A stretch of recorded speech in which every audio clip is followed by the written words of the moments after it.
Bismillahirrahmanirrahim. Di sini saya akan menjelaskan tentang mengelola pendanaan organisasi nirlaba, manajemen keuangan organisasi nirlaba. Nah, ada poin yang dimana di sini disebut dengan big bettors atau penyumbang besar. Lembaga non-profit yang kami identifikasi sebagai big bettors berfokus pada penelitian kesehatan atau medis atau masalah lingkungan. Nah, alasan utama big bettors dapat memberikan donasi yang cukup besar adalah masalah yang ditanganinya berpotensi dapat diselesaikan dengan masuknya uang yang sangat besar. Contohnya dalam medis ya, kesehatan, dana yang dialokasikan untuk para pasien atau yang dibutuhkan sebagai lembaga penelitian untuk menyembuhkan penyakit tertentu yang pasien alami. Nah, di sini juga organisasi big bettors ini adalah segelintir non-profit yang mengandalkan hibah besar dari beberapa individu atau yayasan untuk mendanai operasional mereka.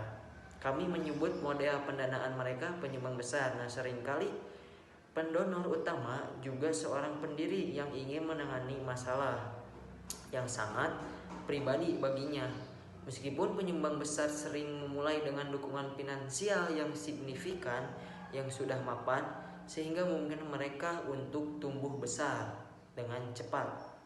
Nah, ada contoh lain yaitu organisasi yang mendapatkan dukungan dari pendanaan yang besar memutuskan untuk mendanai dengan pendekatan baru dan penting demi memecahkan masalah. Nah, lembaga non-profit yang kami identifikasi sebagai big bettors berfokus pada penelitian medis atau masalah lingkungan. Oke, selanjutnya ada sebagai public provider atau bisa disebut dengan layanan publik.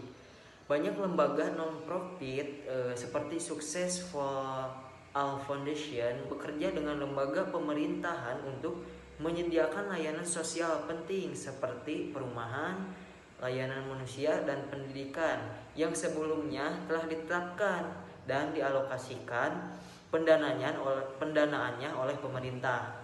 Lembaga non-profit yang menyediakan layanan ini menggunakan model pendanaan yang kami sebut sebagai penyedia publik. Nah, dalam beberapa kasus pemerintahan mengalihdayakan fungsi pemberian layanan, tetapi menetapkan persyaratan khusus bagi lembaga non-profit untuk menerima pendanaan. Nah, sebagai formula penggantian atau reimbursement atau proses permintaan proposal REP sering berkembangnya layanan publik, maka mereka sering mencari sumber pendanaan lain untuk menambah basis pendanaan mereka.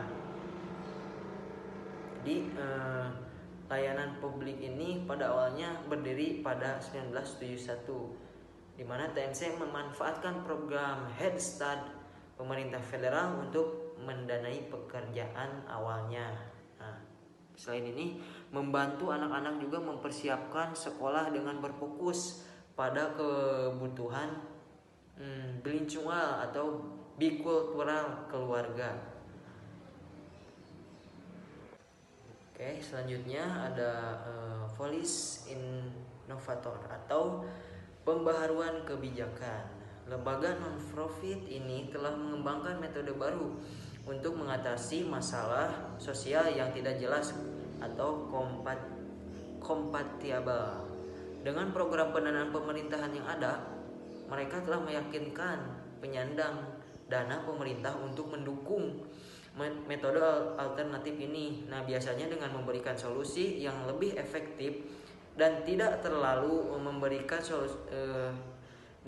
mahal daripada program yang ada, atau sebaliknya layanan publik memanfaatkan program pemerintahan yang ada untuk menyediakan dana bagi layanan yang mereka besarkan.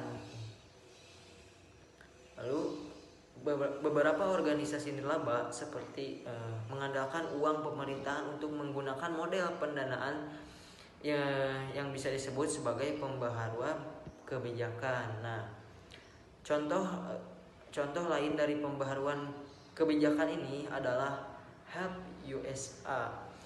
Organisasi nirlaba ini menyediakan perumahan transisi bagi para tunawisma dengan mengembangkan perumahan permanen yang terjangkau bagi keluarga berpenghasilan rendah. Nah, jadi intinya pembaharuan kebijakan ini jadi dia mengubah kebijakan-kebijakan dalam rangka meningkatkan kesejahteraan organisasi tersebut. Nah, mungkin sekian yang bisa saya sampaikan. Selanjutnya saya serahkan kepada teman saya.